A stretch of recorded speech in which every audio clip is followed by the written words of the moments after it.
Dismayado ang ilang organisasyon, grupo at asosasyon sa mabilisang desisyon ng Kamara de Representantes nang tuluyang mabasura ang unang impeachment complaint laban kay Pangulong Ferdinand Marcos Jr. matapos aprobahan ang resolusyon ng House Committee on Justice na nagsabing kulang sa sapat na batayan ang mga reklamo. Sa panayam ng Bombo Radyo kay Professor Danilo Arao ng Department of Journalism, UP Diliman, sinabi nito na maaaring iniwasan ng mga ito ang pagtuligsa ng publiko dahil sa unang pagdinig ay idineklarang sufficient inform ang reklamo, ngunit kalaunan ay tuluyang ibinasura sa kadahilanan na insufficient in substance na ito. Kinuhaan anya ng mga mambabatas ng karapatan si Pangulong Marcos Jr.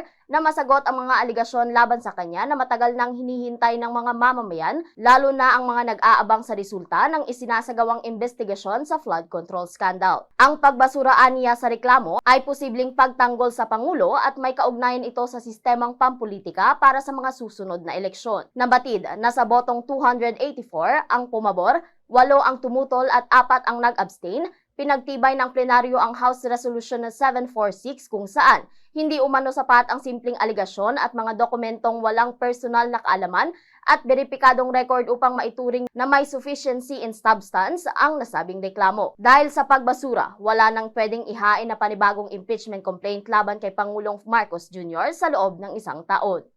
Sa aming palagay, hindi tama ito kasi wala talagang pagkakataon para busisiin yung substance. Napakabilis ng naging desisyon. Kasi pabor sila na sufficient inform pero insufficient naman daw in substance yung kay Marcos Jr. nga na impeachment complaint. Hindi matatawaran yung pananaliksik na ginawa at yung detalye na ibinigay para sabihin na maraming grounds for impeachment, lalo na't may patungkol ito sa command responsibility sa flood control scandal. Mula rito sa Bombo Radyo Kalibo, Bombo Ashley May Pamaos nag-uulat, and this is Bombo Radyo Philippines, the #1 and most trusted source of news and information.